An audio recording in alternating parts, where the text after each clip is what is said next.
በብዙዎች ዘንድ የሚጠበቀው ሀገራዊ ምክክር ጉባኤ ባሳለፍነው ረቡዕ መካሄድ ጀምሯል።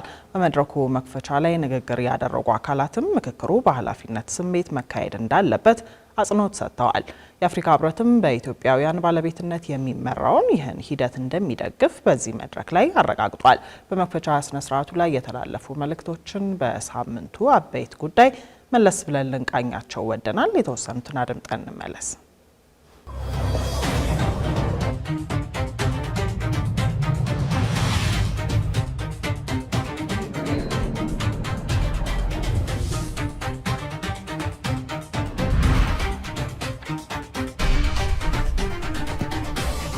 ይህ ጉባኤ የሀገራችንን የፖለቲካና የማህበራዊ ጉዞ አቅጣጫ የሚያቀና ለቀጣዩ ትውልድ ጠንካራና አስተማማኝ ሀገር ለመገንባት የሚያስችል አዲስ የታሪክ ምዕራፍ የሚከፍት ነው። መፍትሄው አንድና አንድ ብቻ ነው። ይኸውም ታማኝ፣ አካታች፣ ግልጽና ሳይንሳዊ የሆነ ሀገራዊ ምክክር ማካሄድ። ምክክር ማለት ብዝሃነታችንን የምናጠፋበት ሳይሆን ልዩነቶቻችንን በሰለጠነ መንገድ ይዘን በጋራ መኖር የምንችልበትን ስርዓት የምንዘረጋበት መድረክ ነው። መልካም እንቅልፍ እንድንተኛ ለሰፈሬ እኔ ወገኔ ለምለው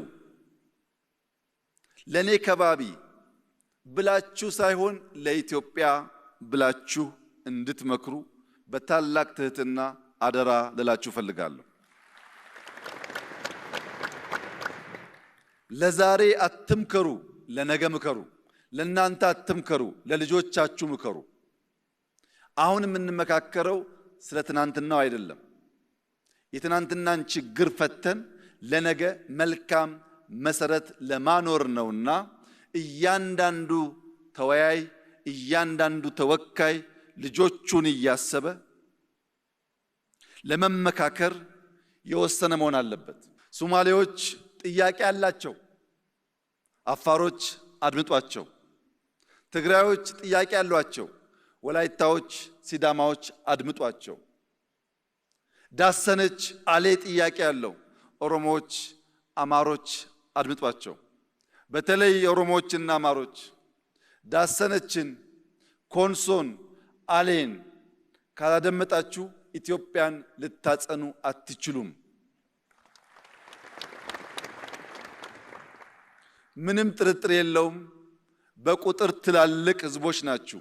ትናንሾቹን ካላከበራችሁ፣ ትናንሾቹን ካላደመጣችሁ፣ በቁጥር ብቻ የኛ ፍላጎት ይሁን ካላችሁ ይህ ውይይት አይሳካም።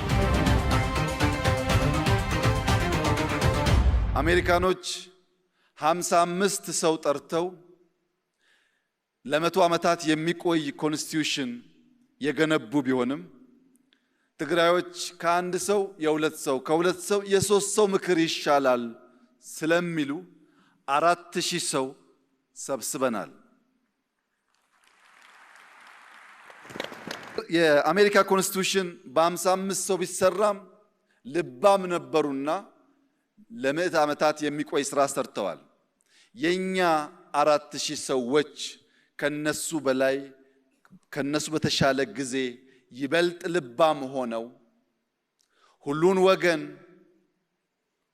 መላው ኢትዮጵያን የሚሰበስብ ምክክር ቢያደርጉ በቀጣይ የሚኖረን ህገ መንግስት ከዚህ ቀደም እንደለመድነው የመጣ ሁሉ የሚቀደው ሳይሆን እኛ በ4000 ጀምረናል።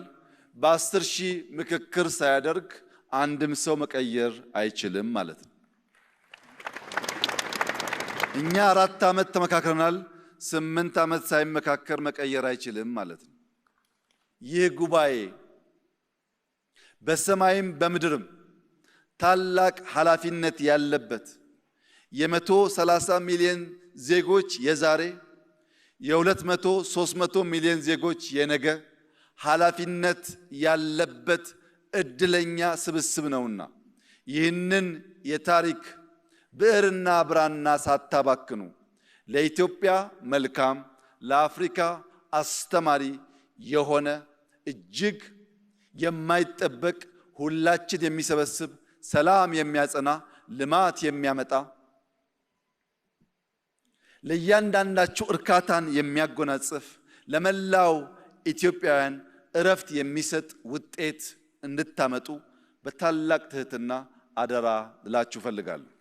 የአፍሪካ ህብረት ሙሉ በሙሉ የኢትዮጵያውያን በኢትዮጵያውያን የሚመራ የምክክር ሂደት ይደግፋል። ይሄ አገራዊ ባለቤትነት ያላቸው ሰላማዊ መፍትሄዎችን ለሀገራዊ እድገት ያመጣል። ሁለተኛው ለዚህ ስብስብ ማስተላልፈው መልእክት እንደ አፍሪካ ህብረት የኢትዮጵያ ሰላም መረጋጋትና አንድነት እጅግ በጣም ስልታዊ ነው። ምክንያቱም ለኢትዮጵያ ህዝብ ብቻ ሳይሆን ከዛም አልፎ ለቀጠናው እንዲሁም ለአህጉራችን ጠቀሜታ አለው። በዚህ ታሪካዊ ሀገራዊ ምክክር ጉባኤ የምንጠብቃቸው ውጤቶች ታላላቅ የሀገራችንን የወደፊት ዕጣ ፈንታ የሚወስኑ ናቸው። ከዚህ ሂደት ማግስት በመሰረታዊ የሀገር ግንባታ ጉዳዮች ላይ ሀገራዊ መግባባት ይጠበቅብናል። ለዘመናት ሲያጋጩን በኖሩና ዛሬም እያጋጩን ያሉ ጉዳዮች ላይ የጋራ መፍትሄ በማስቀመጥ ዘላቂ ሰላምና መረጋጋትን እንድናሰፍን ህፃናቶቹ ቅድም ጠይቀውናል። በዜጎችና በመንግስት እንዲሁም በልዩ ልዩ የፖለቲካ ኃይሎች መካከል አዲስና ጠንካራ እምነት እንድንገነባ ይጠበቃል።